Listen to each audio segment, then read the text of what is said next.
शुरू होगी।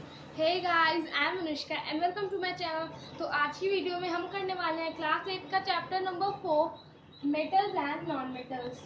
So basically we should know that metals and non-metals differ from each other because of their chemical and physical properties. So firstly we are going to know what are the physical properties of the metals and non-metals. So firstly, whenever you are walking through a market, you must have seen or noticed a blacksmith beating a piece of iron with help of his hammer. So have you wondered why did he do that? He did that to change the shape of that iron piece. So the property by which the metals can be beaten into thin sheets by beating is called malleability. Here I have given the definition. The property of metals by which they can be beaten into sheets is called malleability. So I would like to tell you that all the metals are not malleable. There are some exceptions like calcium and lead that are not malleable and are easily changed into powder, or we can say that are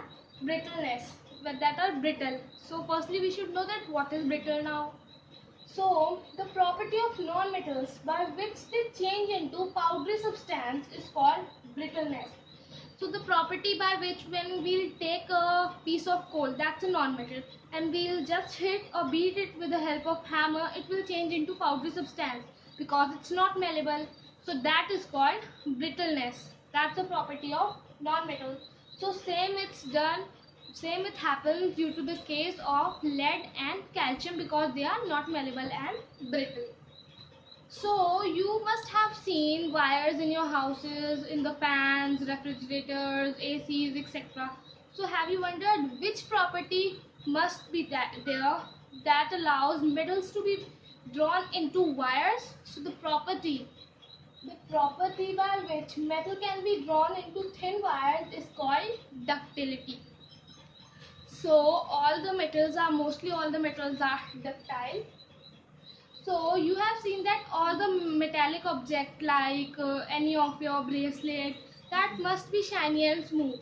So that property which make its surface shiny and smooth is called luster.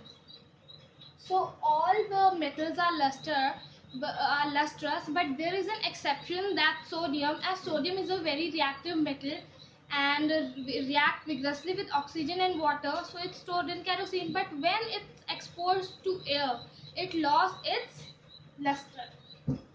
So when have you seen that when you drop a coin, and I can give you an example. Take a coin and take a piece of any plastic or wood, then drop both of them.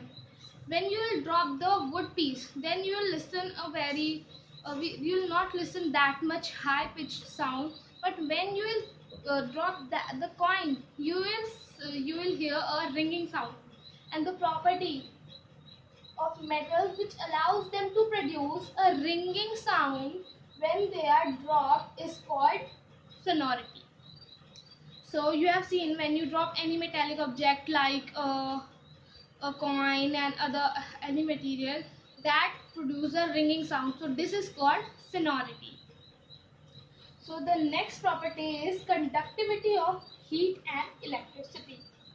So the property of metals which allows themselves to pass electricity to them through them is called conductivity of heat and electricity. So basically all the metals are conductors of electricity, but there are some exceptions. Many non-metals are also conductors like graphite diamond. You can say that graphite is a good conductor of electricity and diamond is a good conductor of heat. So I have also explained you the exceptions with these, and I would like to tell you that about sodium. So sodium is a very reactive non-metal and react vigorously with oxygen and water. That's why it's stored in kerosene. Also, have you ever wondered that you will cut a metal with help of a knife? No, but Potassium and sodium are two metals which are so soft and can easily cut with the help of knife. And then next is the phosphorus. So phosphorus, you have listened that sodium is a reactive metal, but phosphorus is a reactive non-metal which reacts vigorously with air. So it's stored in water. Next is mercury and bromine.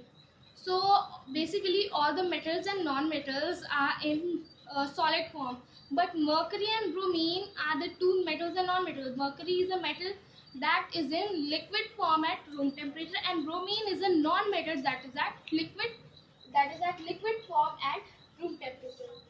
So in this video we have covered all the physical properties of the physical properties of the metals and non-metals. In the next video we'll cover up the chemical properties of the metals and non-metals. So if you like my video, like it, share it, and also don't forget to subscribe it.